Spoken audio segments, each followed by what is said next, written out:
Hello guys, this is your friend Dark Fox Sage. And we are back with our new fanfic, which is, what if Kakashi tries to kill Naruto at the Valley of the End and he leaves him there for dying? Part 1. And if you enjoy this fanfic, then subscribe to the channel and like the video, it motivates me to upload more fanfics like these for you all. Now let's start the fanfic. Sasuke sat there looking at the limp body on Naruto, not believing that he was able to drive him to such an extent that he was almost completely out of chakra.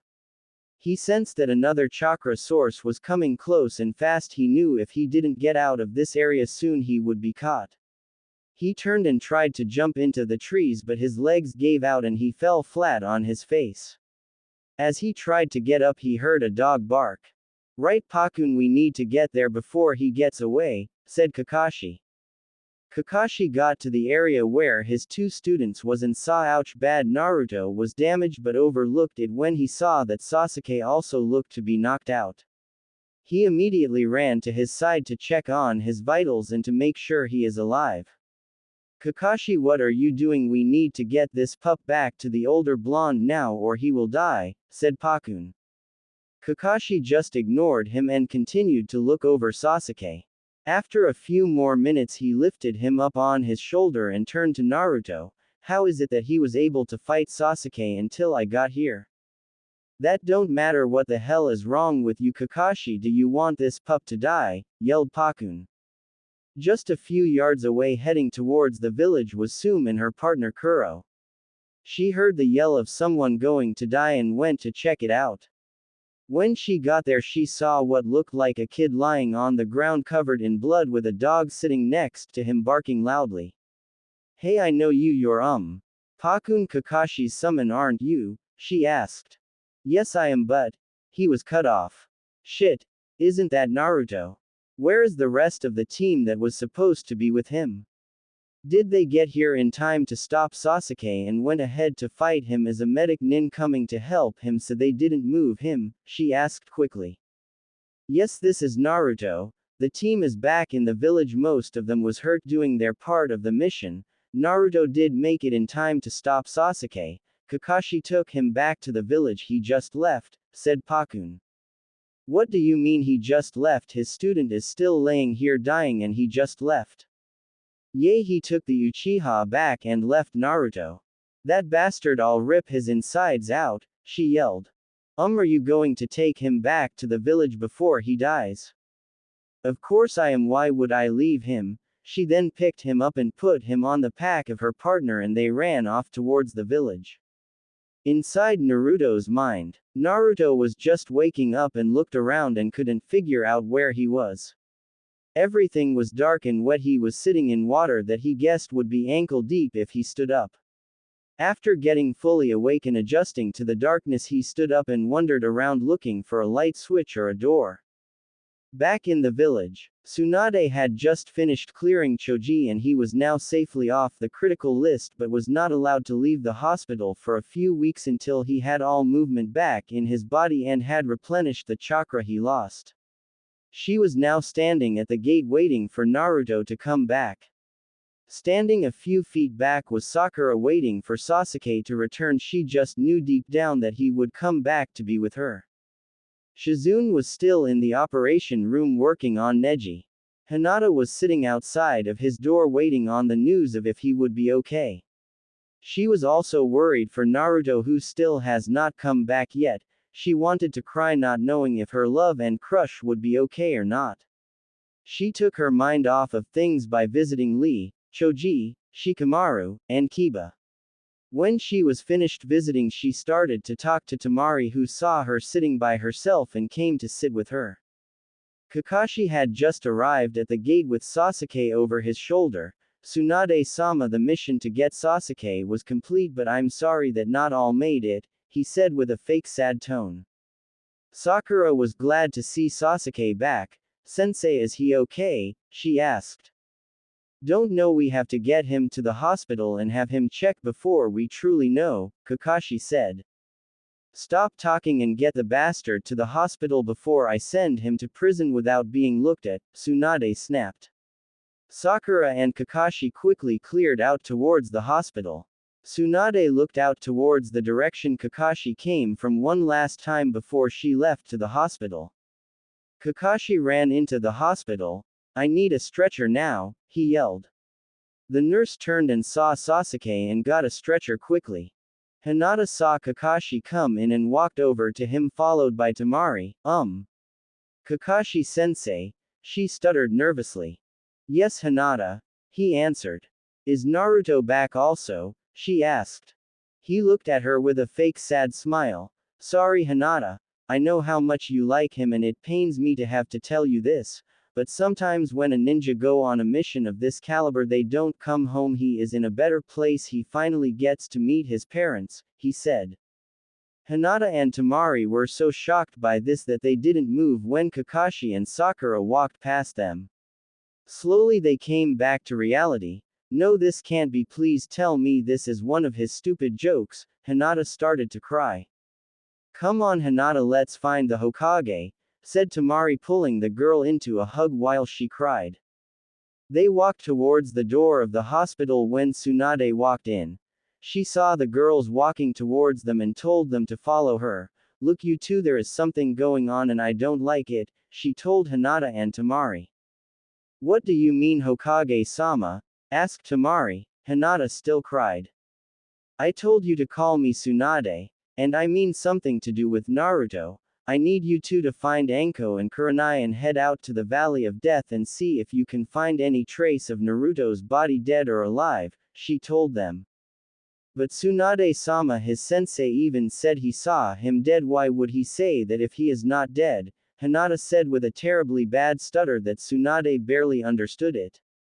I know what he said, but still I want to make sure it's true. Now you can find the two Junins at the Dango spot and hurry. I want his body back to me, dead or alive, she commanded.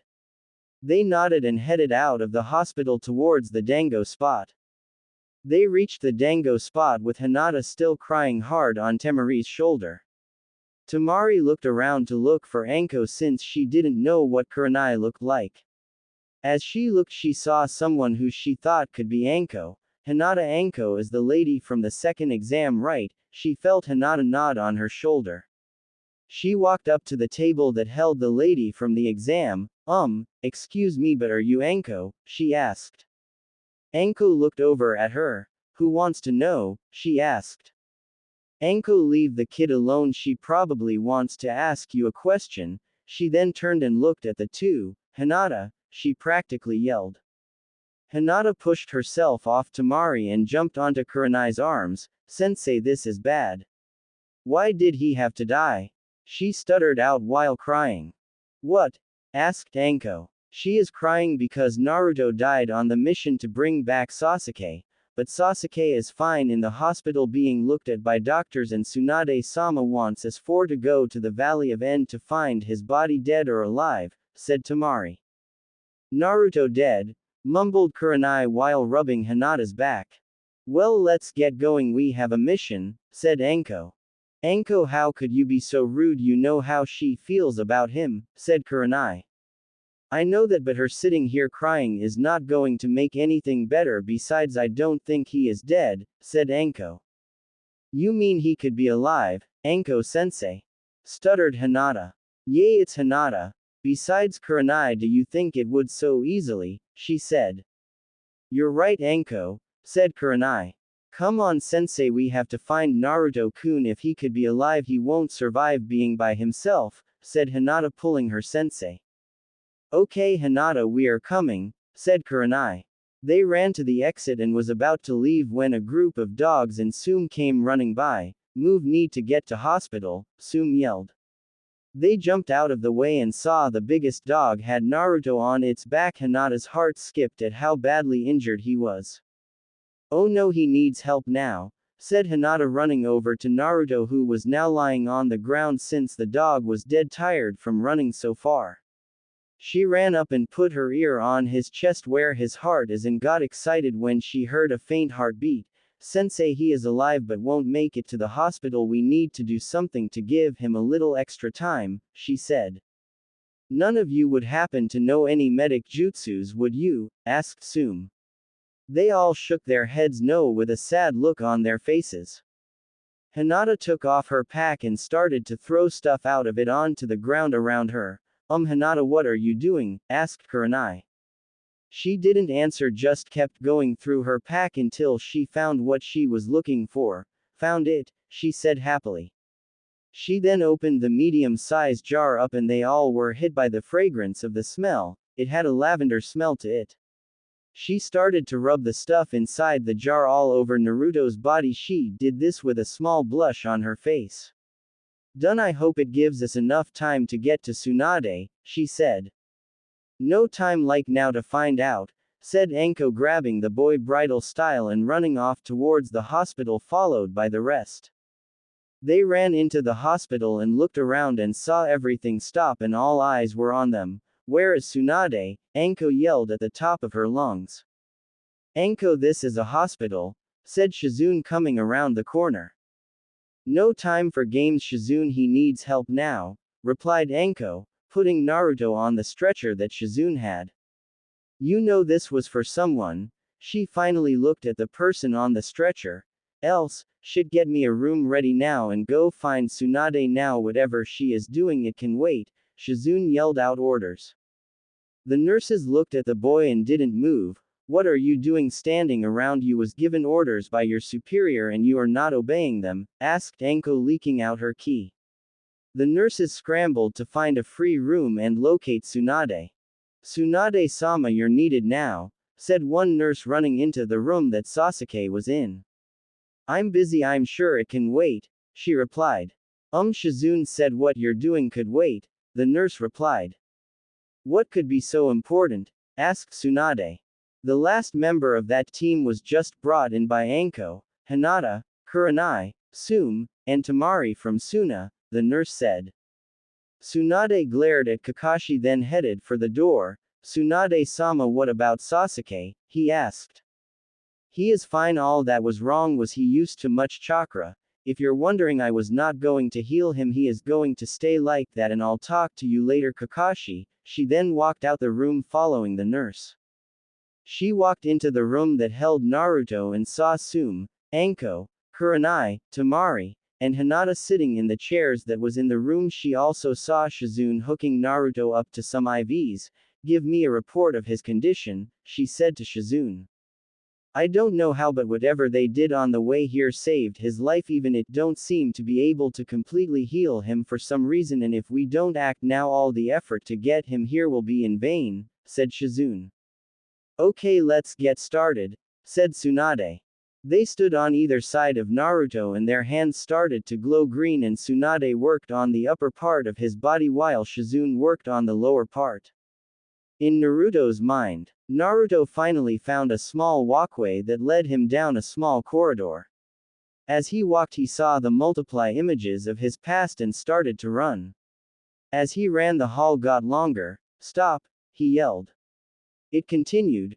Please stop, I'll do anything, please stop these images, he cried. The images then stopped. Boy, stand up and look at me, said a voice. He slowly got off his knees and looked at the figure. He sniffed. Who are you and where am I? He asked.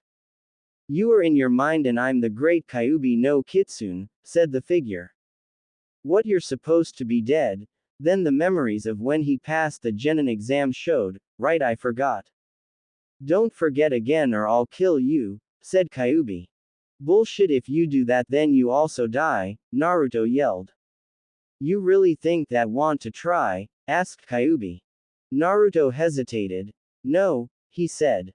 Good, now we need to talk, said Kyuubi. I don't want to talk to you, said Naruto. You have no choice in the matter, said Kyuubi, then used its chakra to force Naruto to sit. Now you're about to learn what has happened throughout your entire life. Naruto was about to interrupt but Kyuubi stopped him. I'm not talking about the things you know about but what you don't. You see, ever since you was born there has been a group of people trying to have to killed or exiled, and unfortunately with the last mission you went on it is a high possibility you will be exiled if not killed. Now this is a problem for you because it would end your life for something you have no control over, but all is not lost because from what I can tell you have a few friends who won't let you be killed, said Kyuubi. How do you know all this? I know more than you think, but you have to find out yourself. But trust me, that blonde lady won't let anything happen without a fight. Now you need to learn that you don't control me or my power, and I could get out of this cell anytime I want, so you better show respect when talking to me. Got it? Said Kyubi. What makes you think you scare me? I know you can't get out of that cage or it will kill you. And just because you're bigger and stronger does not mean I'll back down from you, yelled Naruto. I like you. Most other people would have shit themselves by now, but no, if you try my patience I will punish you, said Kyubi. Whatever, just because you men are bigger than me doesn't mean I'll just sit by and take shit from you guys. I'm tired of being bullied by bigger people, yelled Naruto. Did you just call me a guy? Asked Kyubi. Yes, why does it matter? You are a guy, he said. A burst of chakra came from the cage and it blew open, and Kyubi was out with a tail around Naruto's neck, holding him up against the wall, looking directly into his eyes.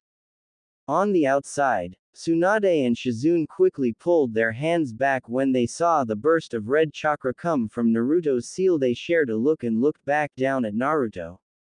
Hinata and Temari looked surprised at the chakra coming from Naruto. Tsume, Anko, and Kurenai got ready to fight if they need to. Sensei, what's the chakra? Asked Hinata. I'll tell you later, but don't tell anyone about this, said Tsunade. She just hoped that no one outside this room could feel his chakra. Inside Naruto's mind, if you want to continue to live, you will not call me a guy ever again in your life, said Kyubi. Naruto slowly nodded. Good, now if you're lucky I'll train you, but first you need to learn respect, and it's time for you to wake up, and with the help of the two medic nins you're completely healed, said Kyubi, dropping Naruto, then using her chakra to push him out of his mind. Back outside, Naruto slowly opened his eyes and moaned out as the light from the room was the first thing he saw. Everyone heard the moan and was up and around the bed immediately. Ba-chan is going to kill me for almost dying like that, he said while his eyes adjust.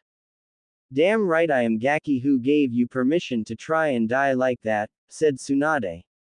Sorry, you said to bring Sasuke back, Naruto said, finally getting his eyes adjusted. Naruto-kun, are you okay? Stuttered Hinata. I'm fine, he said. That's good. Now what happened? Said Tsunade. Naruto explained everything, leaving out the part about Kyubi.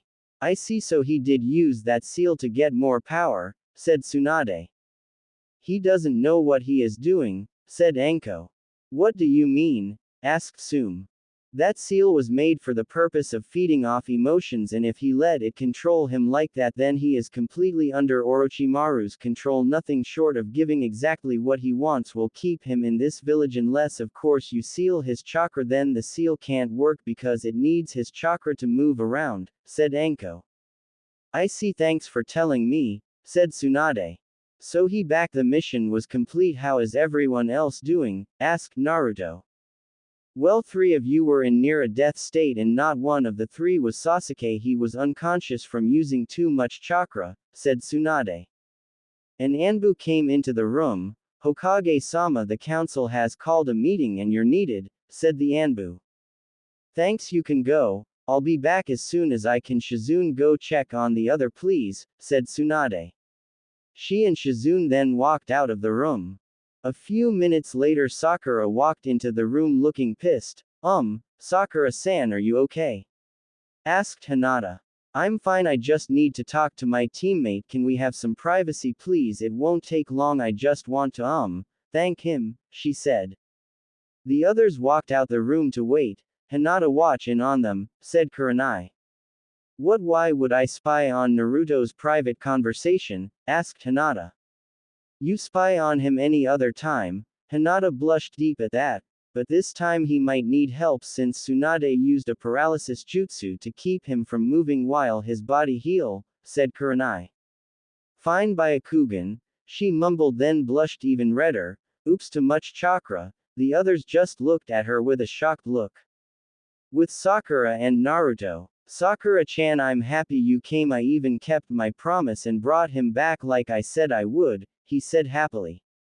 Naruto, shut up, I asked you to bring him back, not hurt him. You know how this could mess up his future. No, you didn't even think about it, you just did whatever you wanted. Why do you have to be so stupid, not even able to do a simple request right? I can't stand you, I hate you for what you did, she yelled. What, but I kept my promise, he said. She started to beat him badly. Promise, you almost killed him. He is an Uchiha, the last Uchiha, and you almost killed him. How stupid can you get? No wonder your parents didn't want you, she yelled again. Naruto and Hinata had tears forming in their eyes. Hinata ran to the door and tried to open it, but it wouldn't. Lock the door, that's why she wanted to be alone, yelled Hinata. Hinata, what's wrong? Asked Tamari. She is in there beating him because he fought the Uchiha and he can't defend himself, she said. She what? Yelled Anko, Kurenai, and Sume at the same time. Hinata, move, said Anko, getting ready to kick the door in. Sakura was getting ready to hit him again when someone stopped her hand and threw her through the door. She looked up and saw an Anbu with what looked like a rabbit mask on, but couldn't see if was a male or not because every part of their body was covered, not even the hair was showing.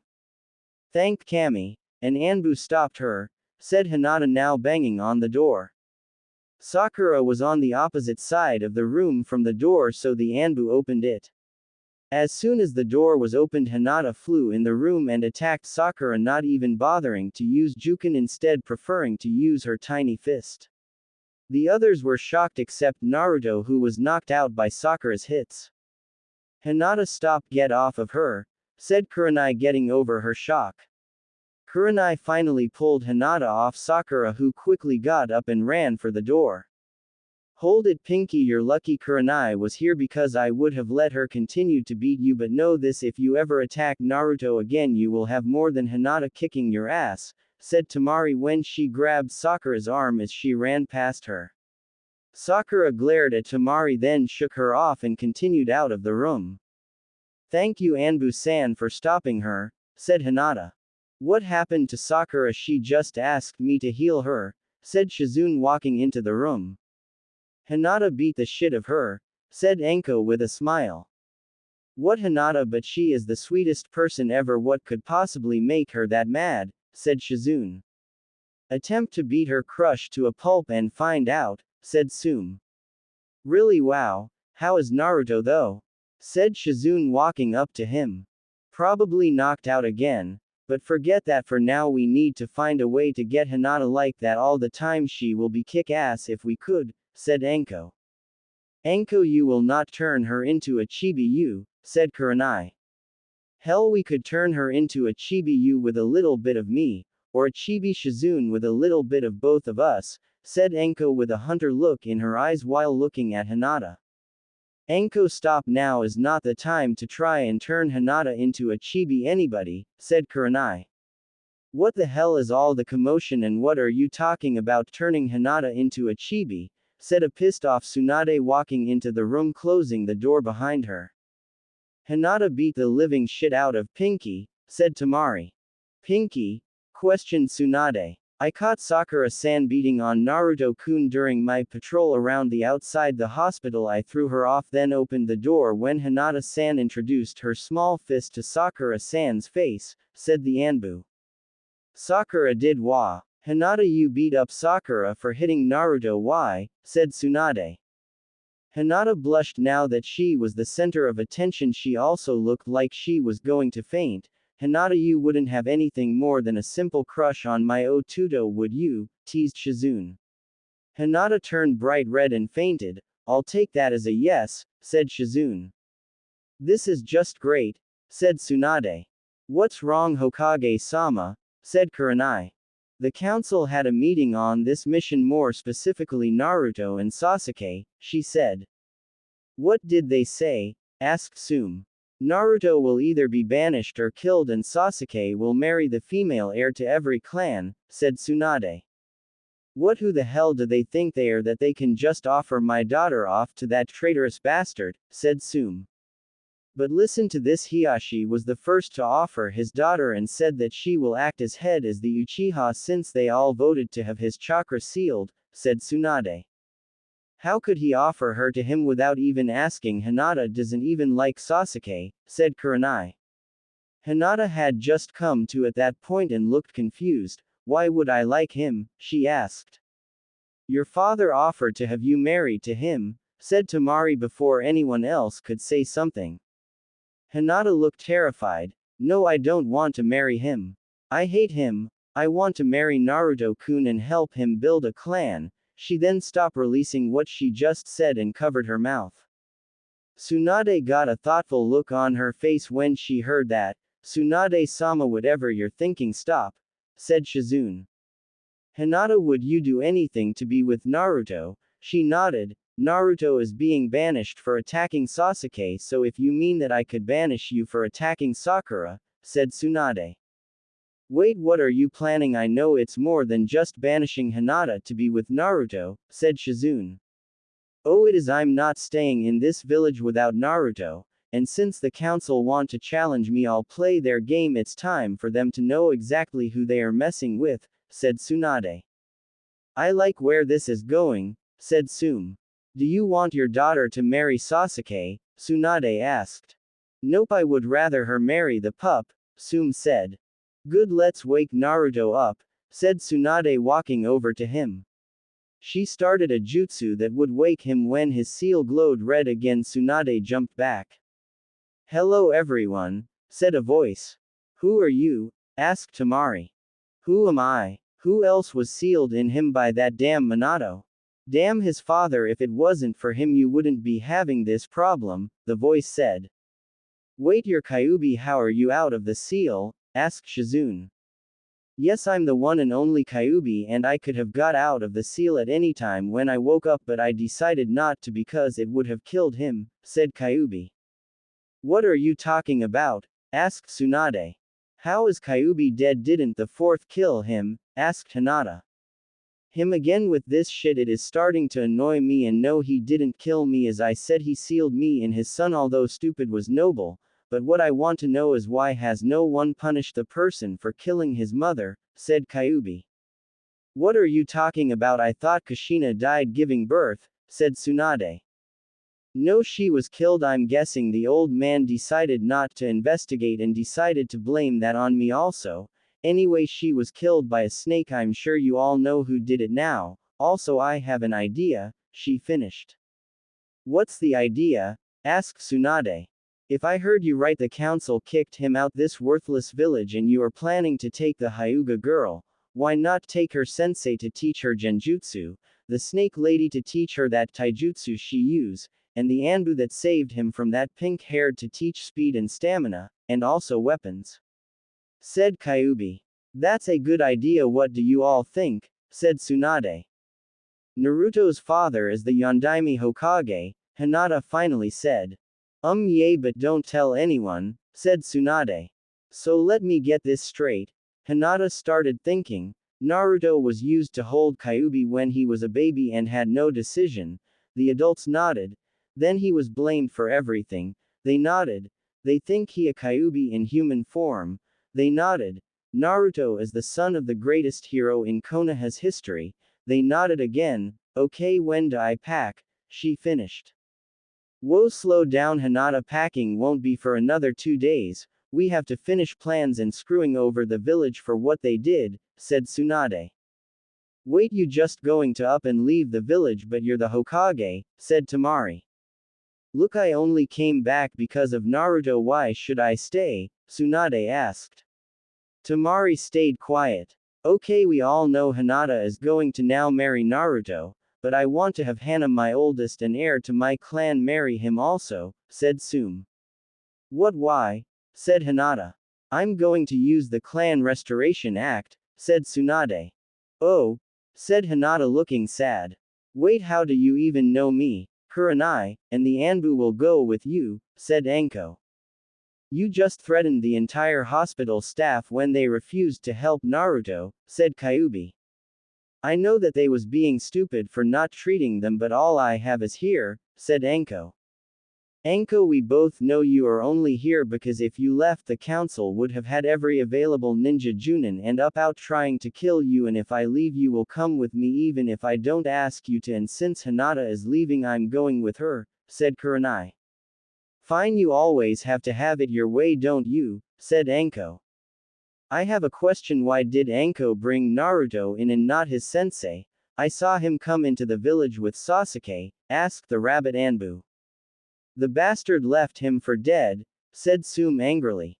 Everyone looked shocked at this except Tsunade and Kyubi. He did what? When I catch that one-eyed pervert I'm going to beat him to a pulp, said Anko. With Kakashi, Kyubi appeared in a burst of fire right in front of Kakashi, who was still in Sasuke's room. He looked up surprised that someone would enter a hospital room without using the door. He looked at her and noticed that he didn't recognize who she was. Sorry, but you're not supposed to be here, he said. Hitaki, you will only speak when I tell you to, she said. I don't know who you think you are, but you will not speak to me like you're my better, he replied. Quiet pervert, I am your superior, and if you speak out of turn again I will kill you, she said, releasing some of her ki. Kakashi was surprised at how much ki she was leaking. He had to release his own to be able to stand his ground. I will speak when I want. Now what are you doing here? Answer now or I will have to turn you in, he said.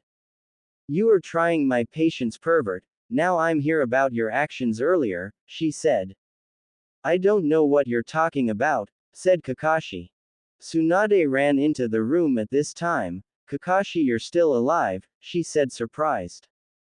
Why would I not be Hokage-sama? He asked.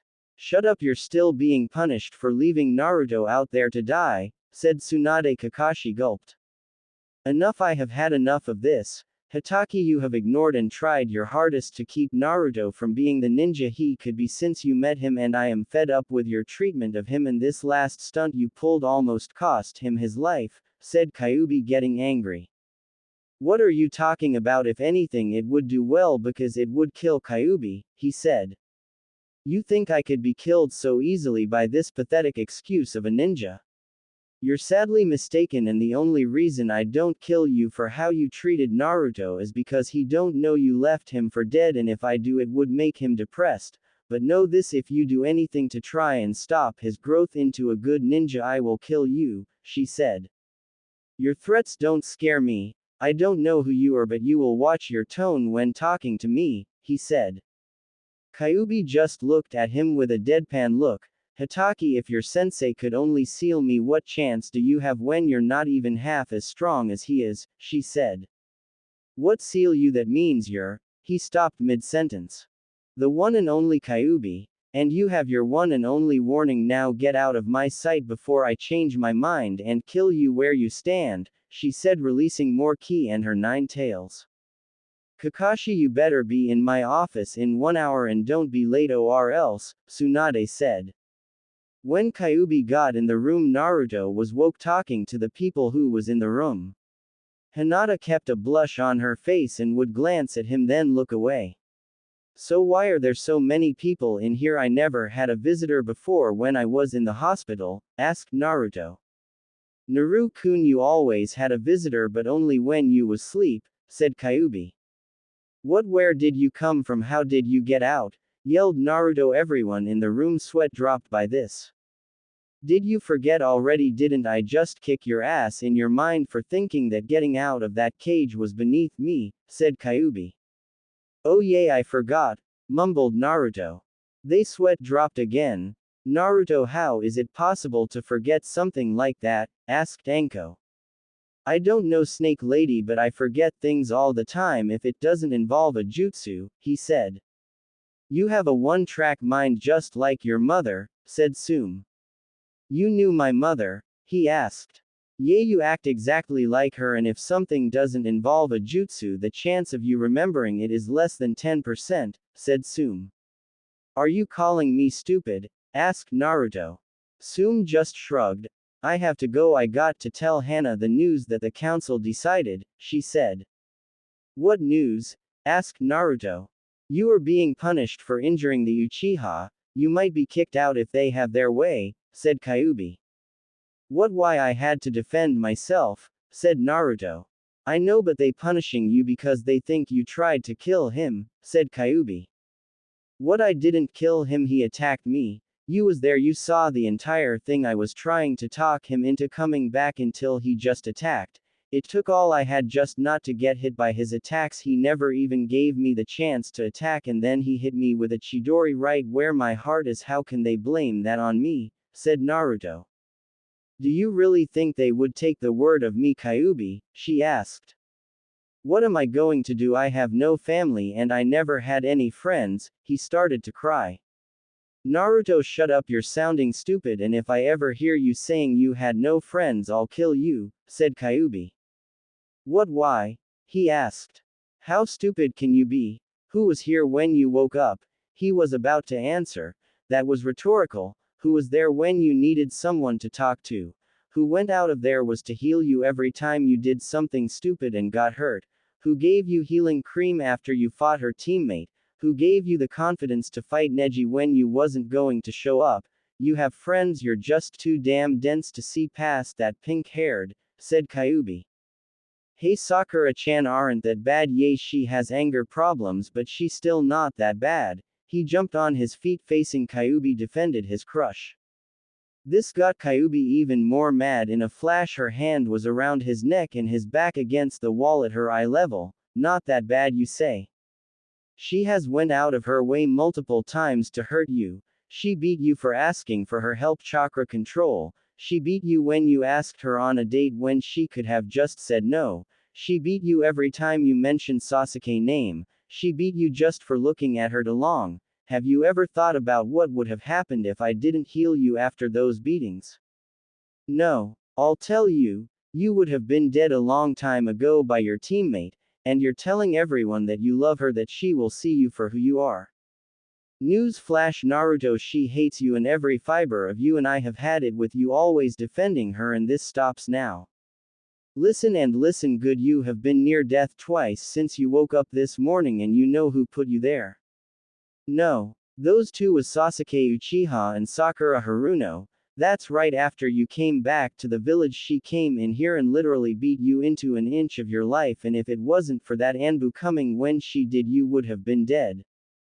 Do you know who repaid her for what she did? Hinata Hyuga.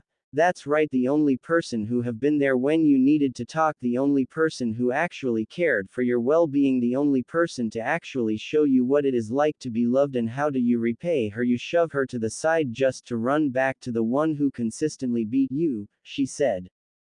Naruto was stunned to speak, so he just looked at his feet. What, you always have something to say, why not now? Too ashamed of yourself, good you need to be, said Kyuubi.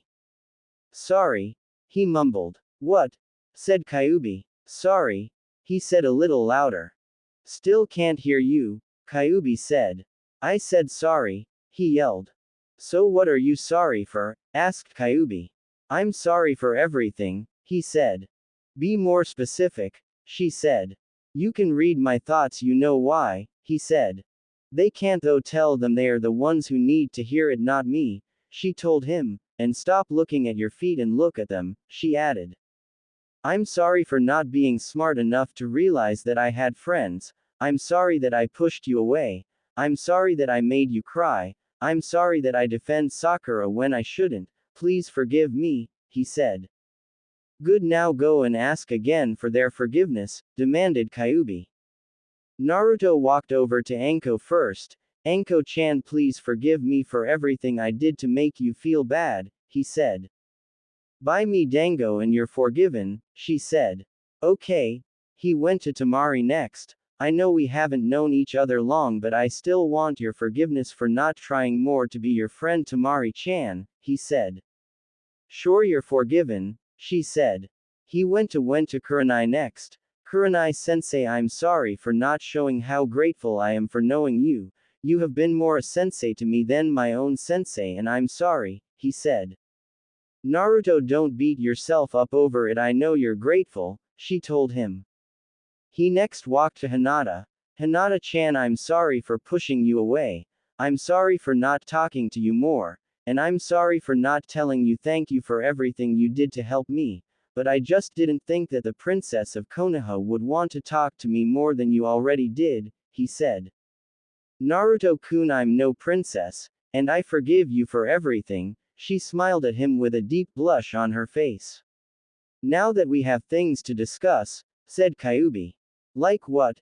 Asked Naruto. You have been lacking in proper training besides the basics that Kurenai, Anko, and the Anbu lady taught you, she said. Oh, he said looking down. Cheer up brat, you get to be trained by me, Kurenai now, said Anko with a smile. Why do I have the feeling that I won't like this, he said. Naruto was released from the hospital and was walking around to get some ramen.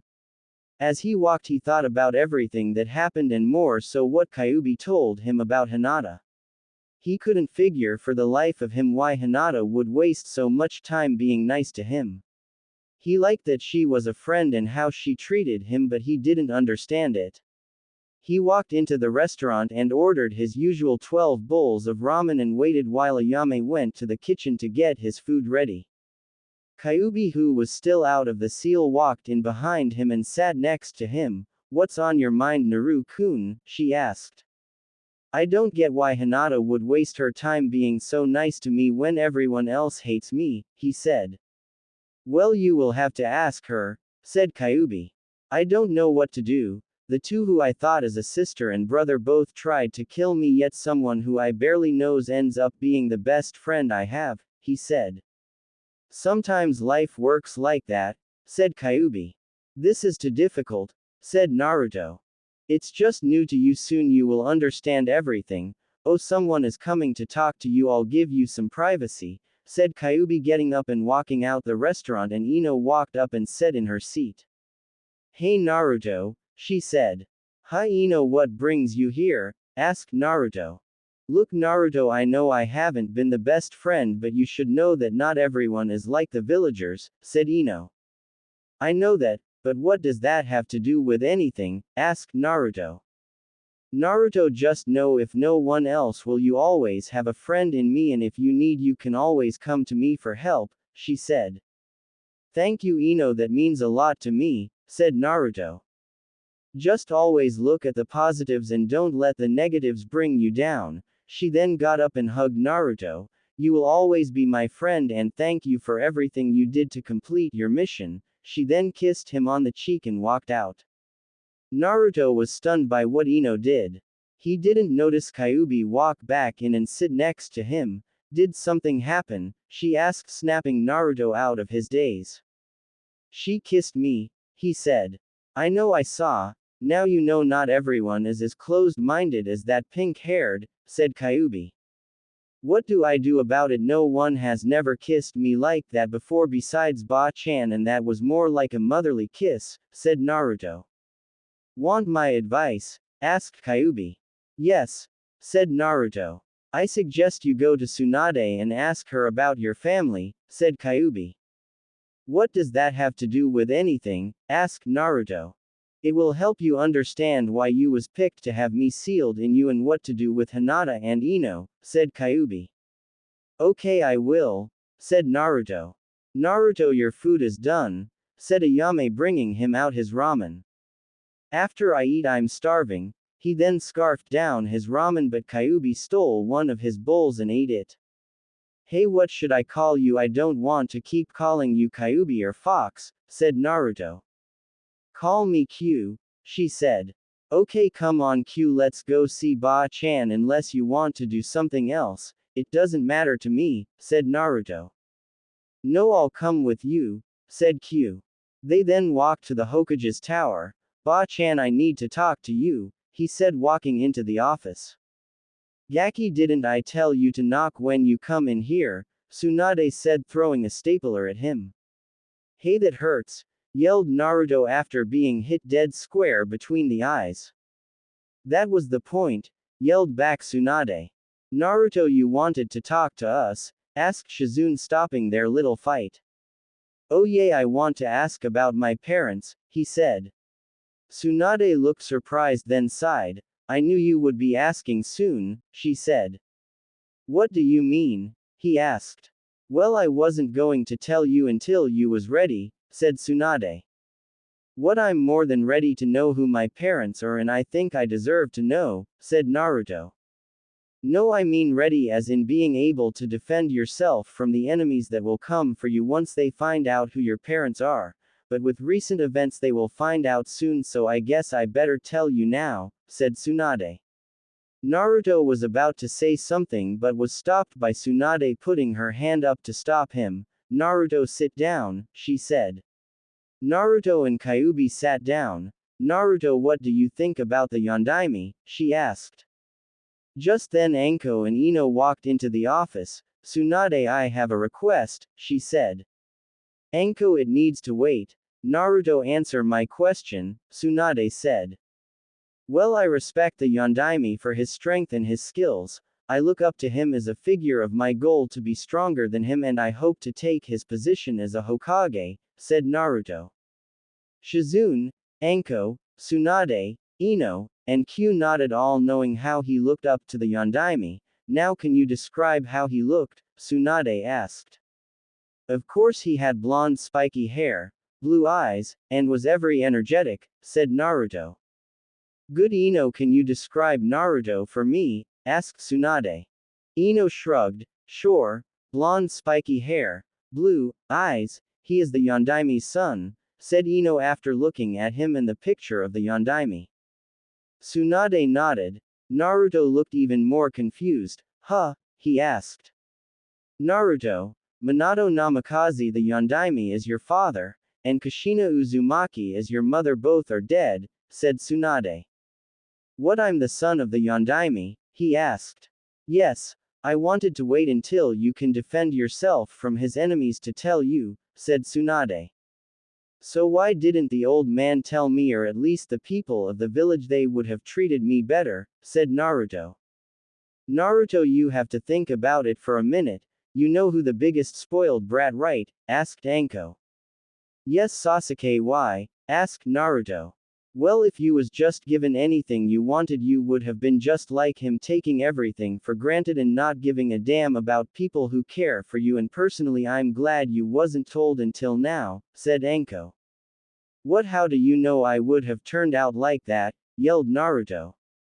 You hold what little friends you have, dear, don't you? Asked Tsunade. Of course I do, Ba-chan, I would do anything to keep them safe, said Naruto. Now what would you have done if people only wanted to be your friends because you was the son of the Yondaime? Asked Tsunade. I probably would have ignored them and told them to stay away from me, said Naruto. Just like the Uchiha bastard, said Kyuubi. I guess you're right, but at least the old man could have done more to help me, said Naruto. You're right, he could have, and why didn't he? I don't know, but it was the second biggest mistake he ever made and I'm going to try to correct it. Now Ino, how can I help you? Said Tsunade. I want permission learn medics at the hospital, said Ino. Sure, let me write you a note to get you a teacher from the medic corps, said Tsunade, writing her a note and sending her to the hospital. Now you said the second biggest, then what was the biggest? Asked Naruto. Not killing Orochimaru the first time he was caught doing experiments on civilians and shinobis, said Tsunade. Now Naruto-kun, we have some bad news for you, said Shizune. What's that? No one died from the mission, did they? Asked Naruto. Besides, the people from Sound know this involves you, said Shizune. What, me? He asked. Yes, you're banished, said Tsunade. What, banished? How could you do this to me, Ba-chan? I thought you liked me. What have I done to you? He yelled at her. Naruto, it wasn't me. I tried everything I could to stop it, but the council went to the daimyo and got his approval to have you banished or executed. It was my choice on which one, Tsunade said. Sorry, but why? I did everything I was ever told, he said. I know, Naruto, but they won't get away with this. I want you to get all your stuff packed. The council have granted you permission to take one scroll with you, so use it well. I had Jiraiya send me one of his large storage scrolls for you, Tsunade said. Thank you, Ba-chan, he whispered. Don't mention it, but remember you have 2 days to be gone.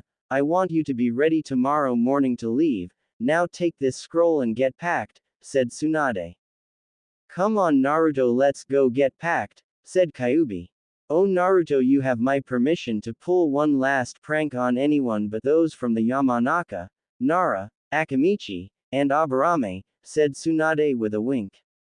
Right, Kasen, he said, then ran out the office.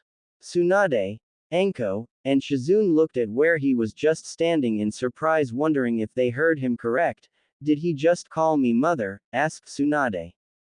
I think so, said Shizune. He always thought of you as a mother since he met you. He thought that since you was so protective of him you must see him as a son. And he needed a mother and you was the perfect one in his opinion. You should see how much respect he has for you. He respects you more than the Yondaime. Since you have been in his life he has been able to remove some of the negative effect that this village had on his life slowly. His mind is no longer a dirty wet dark sewer. Although it's still a wet sewer, it's cleaner and has light, and if you keep having such a positive influence on him, pretty soon his mind might become a library full of jutsus he knows or something, said Kyubi. All this because of me, whispered Tsunade. Yes, believe it or not, even Sarutobi didn't have this much of an effect on him in the 12 years he has known him, said Kyubi. Naruto, my son, I like the sound of that, smiled Tsunade. He will be happy to hear. He also thinks very highly of you, Shizune, and I would even say he thinks of you in a higher light than Kurenai or Anko, and that's pretty damn good considering every time he is hurting he always went to one of them, said Kyubi. Well, he is my Otuto now and has been since I met him, said Shizune. Well, while I enjoy talking to you all, I better catch up with Naruto. I have something to set up for pranks and a few places to raid since the scroll is way too big for the stuff he owns, said Kyubi, walking out the door. Well, looks like we all made an impact on the Gaki, but none as significant as Tsunade, said Anko. Well, Anko, what did you need? I need to start revenge on what the council did to my son, said Tsunade. First, I want in. Second, I want to be promoted to Junin. I think I have paid my dues for what Orochimaru did, and if anything I shouldn't be held back for that anyway. It was the third's fault he got as far as he did.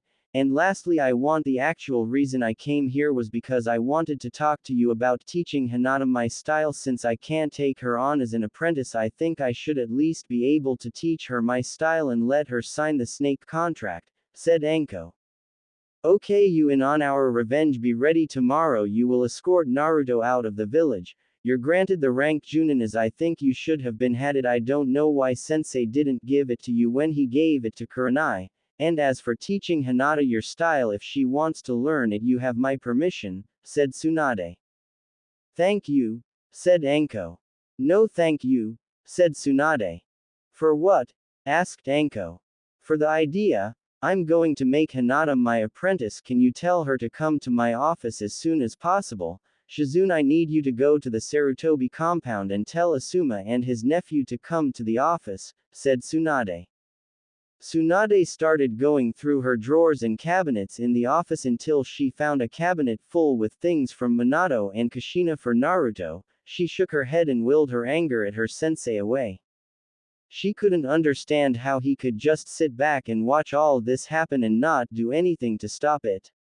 She smiled as she knew it all would end soon and Naruto would have a better life.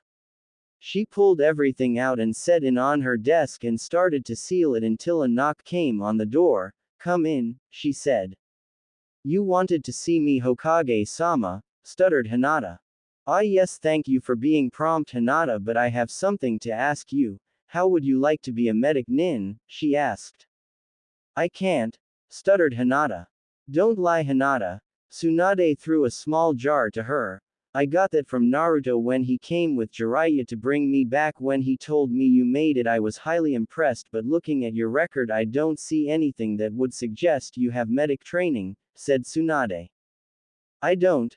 Hyugas are not supposed to be medics. We are meant to be combat nins, not support nins, and I'm started to have more confidence in my abilities to be a combat nin, stuttered the little Hyuga. I'm not saying you won't be a combat nin. Anko did talk with you about wanting to teach you her style, right? Asked Tsunade.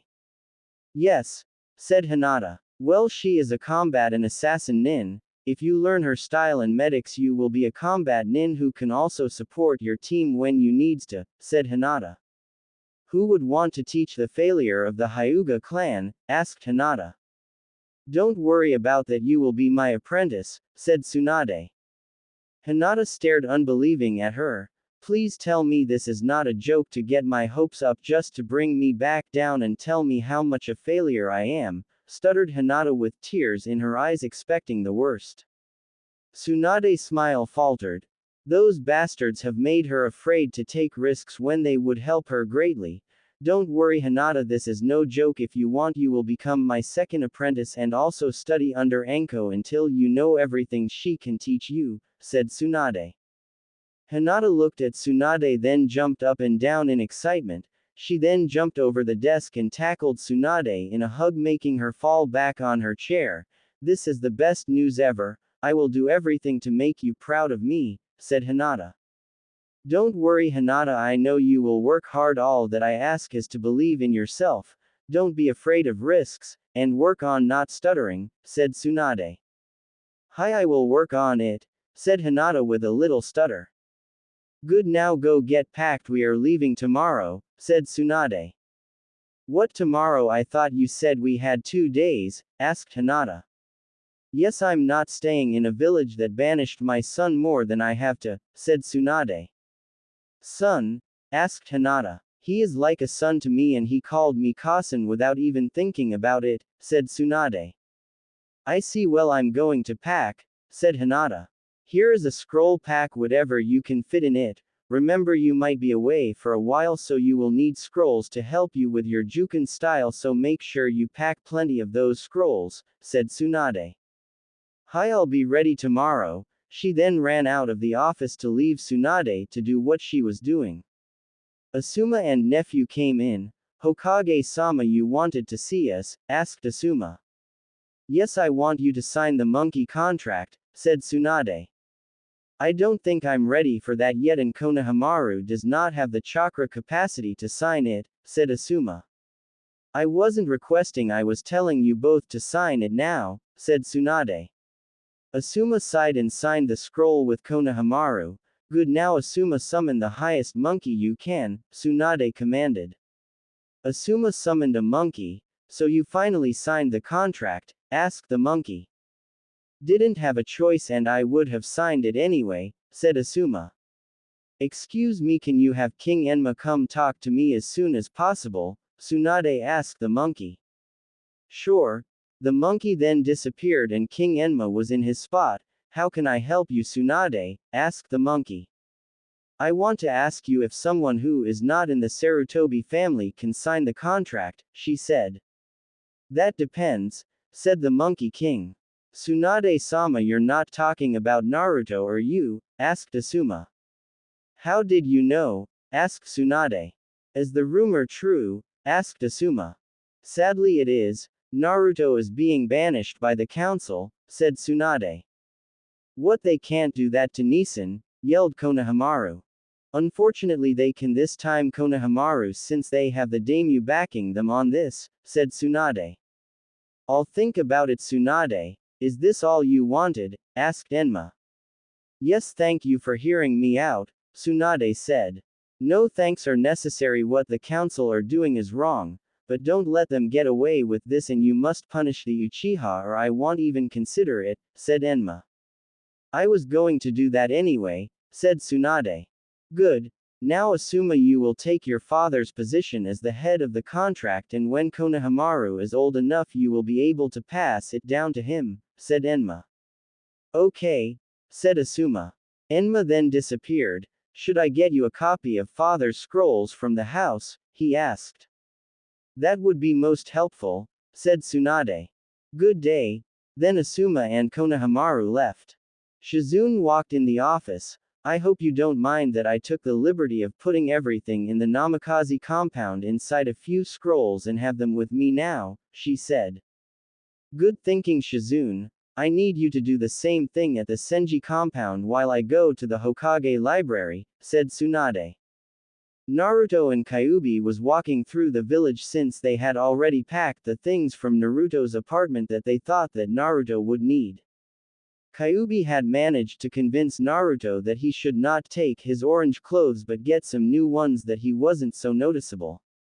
He argued that he didn't have any money and no one here besides Tenten's shop would sell anything to him anyway. She told him they would worry about that later tonight. So here they was walking looking for something to take up the rest of the day since it was too early to set up the pranks they had planned. Naruto Nissan, they heard. Hey guys, Naruto said turning around and seeing Konohamaru, Moegi, and Udon running up to them. Naruto Nissan, why do you have to leave? Asked Moegi. I can't do anything to stop this from happening, but while I'm gone I want you three to promise you will train hard, said Naruto. We promise, they all said. I have an idea, said Q. What's that, Q? Asked Naruto. Let's prank everyone who is not your friend, she said. Sure, but won't they try and execute me if they know it's me? Asked Naruto. Then we will disguise ourselves so no one knows who we are, said Q. Let's do it, said Konohamaru. Okay. They all then followed Q, who went back to Naruto's apartment and started to dress them so they would look like a superhero from the mangas that Naruto read. They each had something covering their heads and only their eyes was visible, and they all had capes over their body costume. Ready? Q asked. They all nodded. Then she undid a scroll and gave them a bag to tie around their waist which had different color paint in it. They ran out of the apartment and made sure that no one was around, then split up and started to put paint on everything. Naruto ran around painting giant letters on everything that he ran past. He stopped in front of the Hokage's tower and looked at the Junin that was coming out. A purpled hair Anbu was standing on the building across from the tower with her partner. As they looked down wondering what would happen. Hey, what are you supposed to be doing? Asked the Junin. Naruto didn't say anything, he just slowly and dramatically pulled out his paintbrush, then swiftly and quickly painted a giant N on the Junin shirt and threw a paint-filled balloon at his face. The ANBUs who was watched burst out laughing. We should follow him to see what else he will do, laughed the purple-haired rabbit-masked Anbu. You're right, that was hilarious, laughed the brown-haired tiger Anbu. So they then followed Naruto around from the roofs laughing their heads off.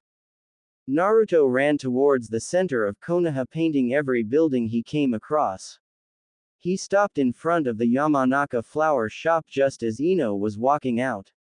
He had his paintbrush ready but was conflicted on whether to paint the building or not. He knew Ino worked there and didn't want her to get in trouble. He looked Ino in the eyes, who was staring at him, then ran off painting the building next to hers, leaving her building unpainted. Ino blinked at the figure. Was that Naruto? She whispered to herself. 3 hours later the two ANBUs walked into the Hokage's office laughing their asses off. Rabbit, Tiger, what is going on? Asked Tsunade. Naruto, answered Rabbit. What do you mean? Asked Tsunade. Look out the window. He and a few others painted everything and everyone who Naruto didn't consider a friend, said Tiger. Tsunade looked out the window and couldn't hide her smile. Wow, he must have got word of his banishment, said Tsunade.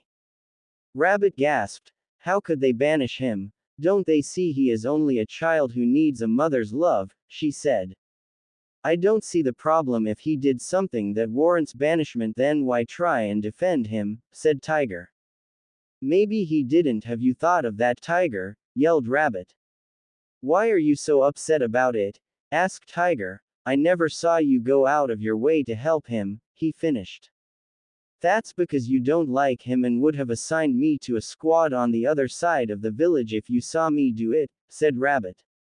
Are you saying you went against my orders and consistently stopped doing your missions to help him? Asked Tiger. I never stopped my missions, but I did have a shadow clone to follow and protect him whenever he was by himself and wasn't with Anko or Kurenai, said Rabbit. I should have you punished for disobeying my orders, said Tiger. What order? You only told me not to stop my missions to help him, which I didn't, and if it wasn't for the council or you I would have adopted him a long time ago, said Rabbit. I don't care how you do it, you still disobeyed my order, said Tiger. Why do you hate him anyway? He is just a kid trying to be a ninja, asked Rabbit. Both of you shut up, I don't want to hear this right now, and Tiger, you are dismissed. Rabbit, you stay, said Tsunade. Hi, they both said. Tiger then left, leaving Rabbit and Tsunade. What do you need me to do, Hokage-sama? She asked. I want to know what exactly you mean by you would have adopted him if you wasn't stopped, Tsunade asked. I may not have put the best effort forward, but with both Anko and Kurenai I didn't want to interfere with what they was doing to protect him.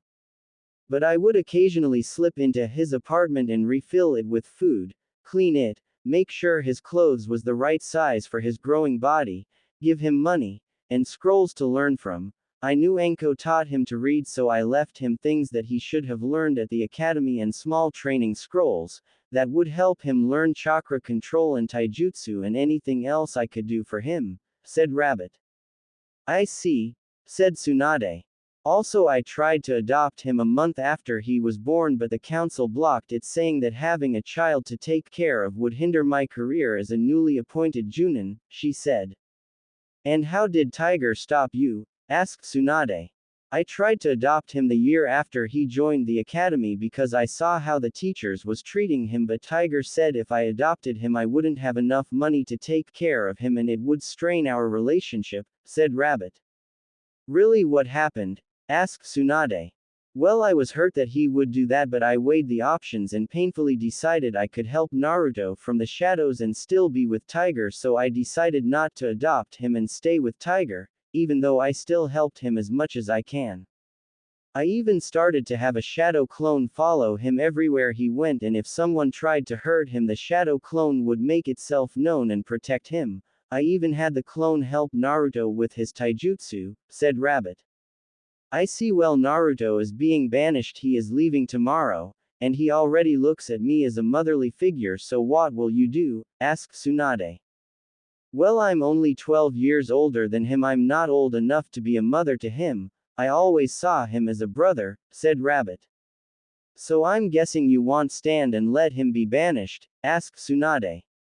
I already told you I will always protect him even if I have to do it outside of this village, said Rabbit. Good, I want you to follow him in the shadows until I meet him. I have a few things to take care of in the village before me and my apprentices leave, said Tsunade. Okay, when did he leave? Asked Rabbit. Tomorrow morning. Here is a storage scroll, it's double the size of the Anbu storage scroll. Make sure you bring all the stuff you're going to need because we are not coming back, said Tsunade. I'll be waiting for him outside the gate, said Rabbit. Rabbit, give me your mask, you're not going to need it anymore, I'm retiring you from the Anbu, said Tsunade. She took off her mask and handed it over. I'm going to miss that mask, it helped a lot when I didn't want to listen to Tiger, I was able to let my eyes wander without being caught, she said. Don't worry Yugo, you won't have to listen to his boring stories about being the best swordsman in Konoha, said Tsunade. That's good, but I am sad at how he treats Naruto-kun, said Yugo. I know you would have been good for him, but he let his stupidness about Naruto ruin his judgment and made him jealous of losing you to Naruto, said Tsunade. Yugo laughed. It's not like I was going to marry Naruto-kun, said Yugo. Yay, I know, said Tsunade. Or not yet anyway, since I get to actually spend time with him now. If he want, I would be willing to marry him, said Yugo. Let's not corrupt my son until he is at least Junin level, said Tsunade. I'm going to get packed. I have some things to get from the Anbu HQ that will help us on our departure. I'll make sure I grab extra just in case we have more followers who want to join us, said Yugo. Good idea, because eventually Ino will join us, maybe not now but in a few months she will leave Konoha and join us, said Tsunade as Yugo left. Naruto and Q was sitting in his living room of his apartment. Naruto was thinking about what happened with Ino. Q, can I ask you something? He said. Sure Naru-kun, you can always ask me anything, said Q. Why is it when I think of Ino or Hinata I get this weird feelings they are different than before, like if something happened to them I would be losing a part of me, asked Naruto. You're in love with them, said Q. What, how can I be in love with them? Ain't it wrong to love two girls this much? Asked Naruto. No, Naruto, let me tell you something. You have my Yuko running through your system and it makes your feelings for people stronger. And when you find someone who you like more than usual, your feelings for them will be confused until you can figure it out. But I can tell you now from the way you are thinking about the two of them that you are in love, said Q. So I'm in love, what do I do? Asked Naruto. Don't ask me, I'm not a human, remember. I don't have human emotions, but I do know that my Yuko is influencing who you fall in love with as if it's approving or disapproving of the girl. And if you find someone whom my Yuko approves of, you should do everything you can to tell that person how you feel, because more times than not they will love you back, said Q. So it's like a guide in the right direction? Asked Naruto. Exactly. But it's late and all the stores are closed now. Make a few shadow clones and we will send them to start the pranks while me and you go shopping, said Q. Shopping? All the stores are closed, how are we going to get in them? Asked Naruto. Leave that to me. Let's go, we only have a few hours before the village alarm system activate and make it almost impossible for you to even leave your apartment without Anbu being on your tail, said Q. Okay, I'm ready, what do I need? Asked Naruto. Just bring all the small storage scrolls you have in the scroll Tsunade gave you. We are going to put the stuff we get in the small scrolls before we put them into the large scroll, said Q. They jumped out the window and headed towards the closest store that sold shinobi clothes. Wait, Q, this store is owned by Tenten father, said Naruto. Okay, said Q. Let's not go in there because Tenten was nice to me and she was helpful when I asked her to train with me, said Naruto. Fine, we will go to the second largest shinobi store, the one that only ANBUs are allowed in, said Q. Then went across the village and Q checked to make sure that no one was in the store or around so they could get in. After confirming the coast was clear, she grabbed Naruto and used a demonic jutsu to get inside the store. They walked around looking at the different weapons and clothes. Q, what should we get? Asked Naruto. First, we both need new clothes. Pick a color that's not orange, she told him. What about the colors that my mother and father wore? He asked. From what I was told, that's a good choice. Your mother wore red and your father wore white, she said. So that's where I got orange from. It's the middle of my parents' colors, said Naruto. That could work, but we have to make the orange darker. You can get a month worths of outfits in dark orange, said Q. So I can still wear orange? Naruto asked. As long as it's not too noticeable you can, she answered. Naruto pulled up two shirts, one is dark orange almost dark red and the other was light orange almost white. How about these two shades of orange? He asked. Those are fine, they are not too bright, she said. Okay, I'll get 15 outfits in each color, said Naruto. Okay, I'll be right back, I'm going to the kunoichi section, said Q. Q walked away and was looking at the other color of clothes and saw something in a lavender color which reminded her of Hinata. She then got a few outfits in different shades lavender for Hinata. She then continued to get herself some clothes in black and red. She was walking past the weapons picking up some kunais, shurikens, and senbons.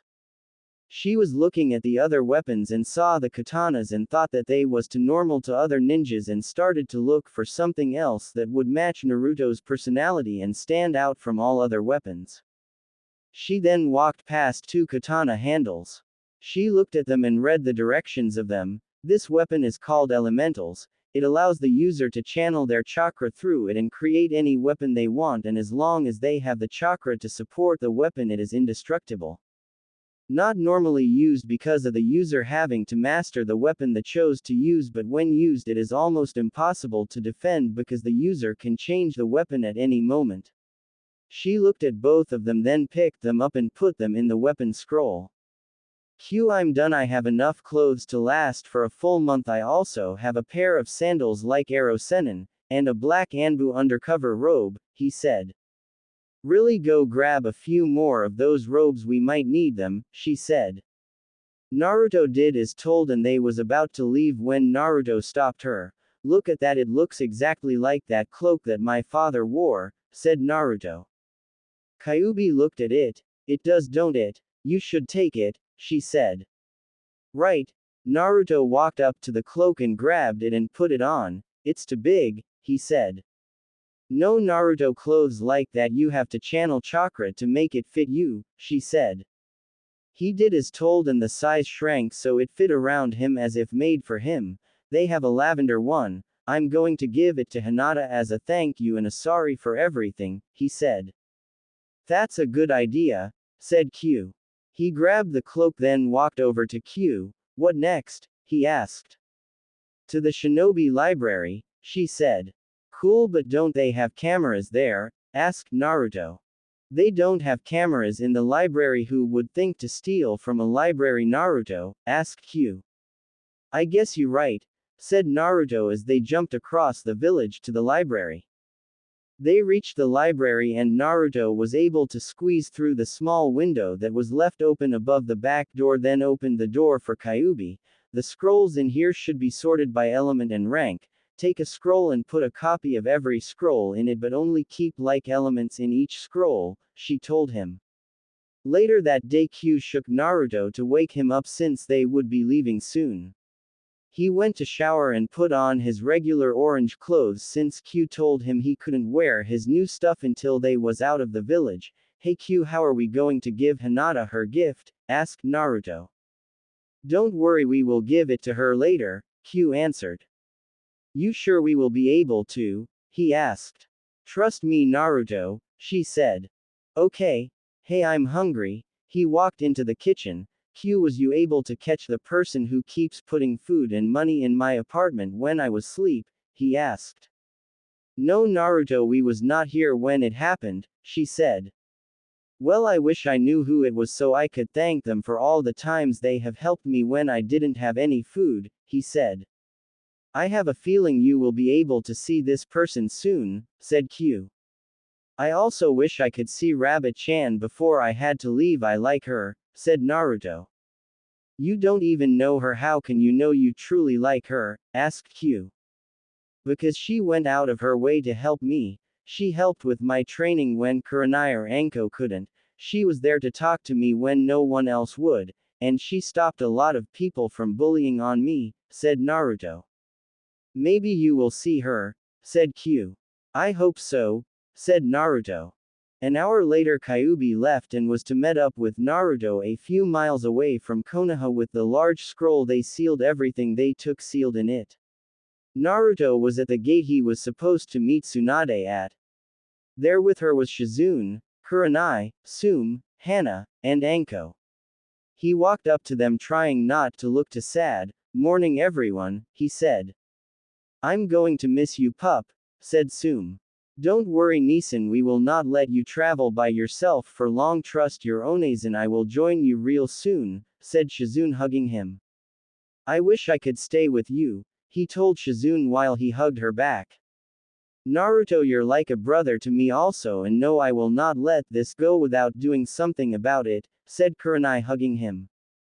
Thank you for everything, Kurenai Onezen, he said.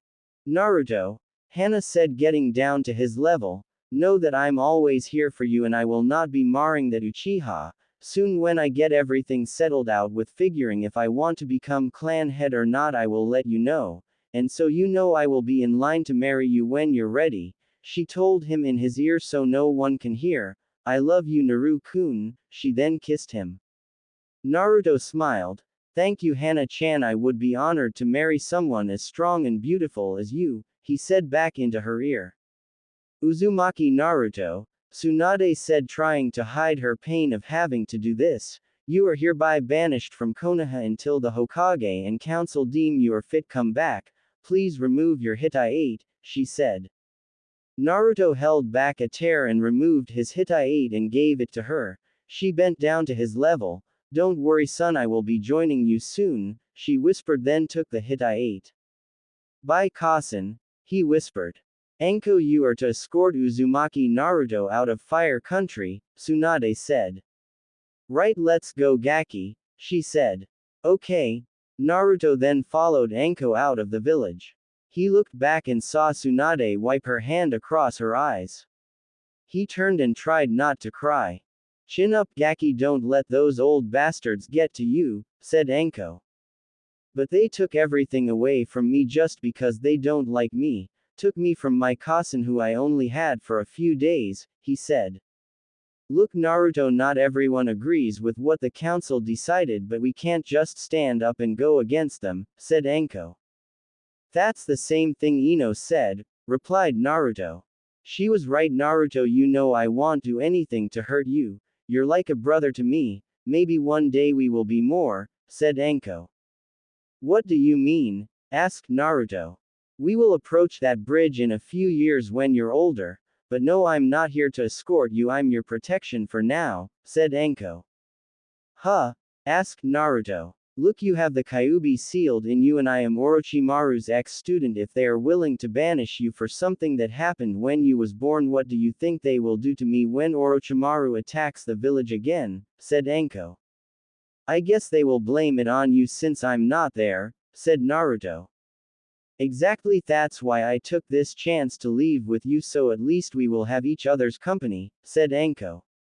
You're right, I'm looking at this the wrong way. This way I actually have someone who wants to train me and help me when I need it, said Naruto. Exactly, said Anko. They walked a few more miles, not noticing Yugo, who was following them from the shadows. As they walked, they was stopped by Itachi and Kisame. Anko cursed under her breath. You two wouldn't let us walk past and act like you didn't see us, would you? She asked. Anko, we have no problem with you, step aside and let us take Naruto, said Itachi. I'm sorry, I can't do that, she said. Can I kill her? Said Kisame. Knock yourself out, said Itachi. That would do us a great favor if he knocked himself out, said Naruto. Shut it, brat, you're coming with us once I handle your guard, said Kisame as he attacked Anko. She pulled out a kunai and blocked his samahata. Itachi watched them for a while, then turned towards Naruto and started to walk towards him. Yugo dropped down in front of Naruto. Hold it, Itachi, she said. Who are you? Asked Itachi. That don't matter if you want Naruto, you're going through me, she said. Itachi looked and assessed the situation. Kisame was in a dead-even battle with Anko and he noticed someone coming up on them fast and they seemed powerful. Kisame, we are leaving, he said. What, I'm having so much fun, Kisame replied. Kisame, if this continues she will kill you, and with this newcomer and someone powerful is advancing on us as we speak, we have no chance of winning, Itachi said. Fine, we will finish this another day, Anko, Kisame said. Sorry, you're not my type, so there won't be a second date, Anko said. Why you? Said Kisame. Leave it alone, she's being sarcastic. Kisame, let's go, said Itachi, then he vanished from sight followed by Kisame. Naruto, are you okay? Asked Anko, walking over and bending down next to him. Yes, I'm fine thanks to her, Naruto said. Who are you? He asked her. Don't worry Naruto, I wouldn't expect you to know me, but I'm Rabbit. I used to look after you and train with you until Anko and Kurenai started to do it, said Yugo. That was you? He asked. Yes, I'm also the one who cleaned your apartment, put food in it, and left you with money, she said. You have no idea how much that helped me. I would have died of hunger without that, he said. No need to thank me, but we need to get going, she said. They started walking and walked into Q, who was headed towards them. Q, guess what, Rabbit was Yugo and she is the one who left me food and money, Naruto said. Really told you that you would meet her soon. But are you okay Naruto? I sensed Itachi and his flunky and came as fast as I could without using my demonic chakra to draw attention to myself, she said. I'm fine thanks to Anko and Yugo, they scared them away and they must have sensed you and didn't know who it was, said Naruto. That's good, but you need to get out of those horrid clothes here, She went into her pocket and pulled out the scroll and summoned the clothes scroll and gave it to Naruto. Go behind that tree and change, she told him. He took the scroll and went behind the tree. You got him to change his outfit? Asked Anko. Well, I told him he would be respected more if he didn't wear such a bright color, Q said. Well, everyone wants to be respected, said Yugo. Naruto came out from the tree. He changed behind wearing his light orange clothes with his cloak over top and his wooden sandals on his feet. So how do I look? He asked. I must say, Naruto, you look even more like your father now, said Q. You're so handsome, said Yugo. I would date you, said Anko. Yugo looked at her. What, I would, and you can't say you wouldn't if he was 2 or 3 years older, said Anko. Yugo sighed. I try not to think of that right now since he is not old enough right now, she said. I guess anyway, let's go, we need to get to the meetup spot, said Anko. Right, said Yugo.